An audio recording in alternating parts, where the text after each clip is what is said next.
Good evening. Just to let you know, I've been doing book reviews since 1985, really. I started with the Pittsburgh Press, and I did a lot of science fiction, fantasy, horror, and um, detective novels back in the 80s. It was a lot of fun, and I've done a lot of other book reviews too for other publications. I did a couple for the Pittsburgh Post Gazette, Fantasy Review out of Florida Atlantic University, and a bunch of others. Uh, my YouTube channel will not have a whole lot of book reviews. There may be videos that are more like historiographical surveys. You can expect that in the future, but not a lot of coverage of single books. There is an exception, though, and that's the one that I'm going to present here.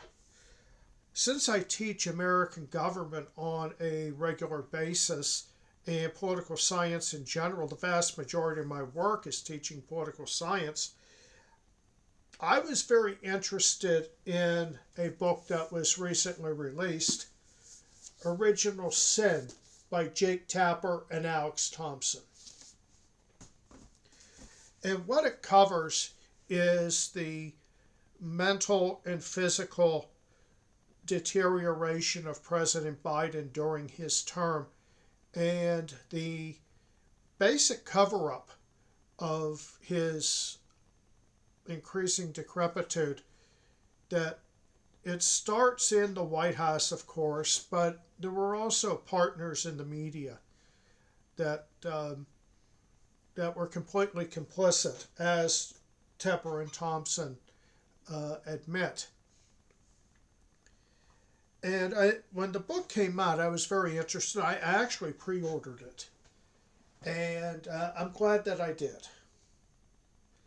And the basic hypothesis, and it goes to the title, is that the core responsibility for this cover up and the perpetuation, the narrative that President Biden was sharp as a tack, goes back to President Biden.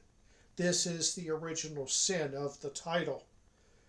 Now, it's not just limited to him and his decision to run again, which was somewhat unexpected. He came into the White House saying that he was going to be a transitional figure, and then he committed the original sin of deciding to run again when it was increasingly clear that he was not up to campaigning nor up to serving another 4 years. In fact, one could argue he barely got through the end of the first four. Now, according to Tapper and Thompson, he's not the only one responsible. That he was surrounded by a number of very close aides. The authors termed them the Politburo, especially four of them, and they shielded him from unpleasant news, especially about polling numbers and the public's concern for his health, and were determined that if that the Democrats would hold on to the White House. Now, since President Biden decided he was going to be the one to run, this meant preserving President Biden, his legacy, and his candidacy. That what they saw as an existential threat to America was a return of Donald Trump. And as the authors argue, their actions to prevent the return of Donald Trump, when the truth came out, actually made it nearly certain that we would have a second Trump administration. So there's sort of a tragic, self fulfilling prophecy in here that what they did to prevent something from happening made it a near certainty. Now, the authors do credit, if you want to use that word, President Trump's survival of the assassination attempt at the Butler Farm Show over the summer, and also, especially, the catastrophic debate that President Biden had with President Trump. That showed his deterioration in no uncertain terms and in a way that was undeniable to the American people and also to Democratic operatives. There really aren't a lot of people who come off very well in this.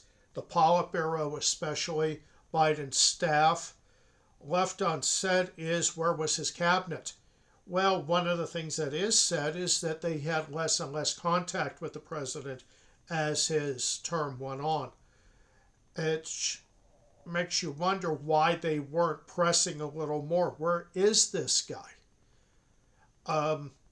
Dr. Joe Biden is a party to it, that she went from being a quiet support to being more of an active member of the Biden efforts. They do mention her response after the terrible debate performance when she gave President Biden public feedback that sounded more like you would offer in a kindergarten. Oh, Joe, you answered all the questions and you knew all the facts. That is a clear case of damning with faint praise. Hunter Biden comes off very poorly. The authors basically portray him as a complete degenerate. Now, not every author has taken the quite the negative line that Tapper and Thompson do.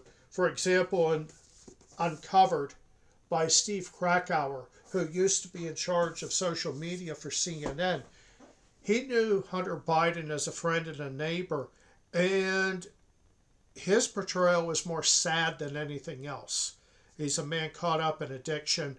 He's a man that people tried to help, especially Tucker Carlson, who tried to help Hunter Biden get sober and saw his efforts largely wasted at that time. I think Krakauer is, if not entirely positive about Hunter, he is at least a lot less negative than Tapper and Thompson, who portray him as just an absolutely terrible human being. And they do mention about his influence peddling, the fact that he had an affair with his brother's widow and got her hooked on crack, which is one of the absolute worst things he possibly could have done. But President Biden, according to Thompson and Tapper, was overly loyal to Hunter. No matter what Hunter did, President Biden would, if not support him, at least protect him. And I think we could see that with his final pardoning of Hunter at the end of his administration, just how far the president would go. But the main thrust of the book isn't what did Hunter do, it's about what did President Biden and those around him do. And President Biden was clearly in a state of decline. It's sad, but it became worse because it was obscured and friends in the media would cover it up and echo the administration in saying that the embarrassing clips of him wandering off into the woods or in Brazil wandering into the jungle were AI deep fakes or something. But after the debate, it was impossible to deny any of this or credit it, blame it on AI or any sort of creative editing. The man was clearly in a very, very steep death spiral in terms of his mental and physical health. Now, when it comes to the media, Tapper and Thompson do point out and point the finger at Biden loyalists in the media, including at MSNBC, big surprise. But there are two parties that are completely ignored. And their names are Jake Tapper and Alex Thompson. There is a very striking lack of self-awareness here. They do not to use a Catholic phrase, they do not engage in an examination of conscience. There's no talk about their role in this. They're outsiders. I was very disappointed in that because I did want to see how they came to terms with their own roles in covering up or trying to cover up the president's decline. That aside, I actually would recommend the book. This is not the last word on the decline of President Biden and the end of his administration. It's an early account. The last word will probably never be written and probably never should be. I would love to see additional accounts ad infinitum and a debate going on. I would like to see more examination of the media as a whole and whether their bias and their abhorrence of Donald Trump led them to ignore their role as call it a watchdog on those in power rather than being their lapdog or being their protector. That they should have been watching out more for the people, more for the electorate than for their favorite politicians. And I see very few, myself, I see very few innocent parties in this. I don't see a whole lot of white hats. But I think that Thompson and Tapper could have gone a little further in explaining themselves. But they're complete outsiders to this whole story. Well, they do show up as maybe moderators in a debate, or they'll mention about something that one of them wrote, but there's precious little self-awareness or self-examination. Nonetheless, I think it's an important book. I think it's worth reading. I'm not sorry I bought it. I did not get it from the library. I bought it. And I have no regrets there. So, that's my coverage of Original Sin. And please like and subscribe, of course. But come on back for more coverage of political science and history and wargaming. And also, as time goes on, probably more surveys of the literature and the historiography of events. But in the meantime, thank you for watching, and I'll see you down the road. Thank you.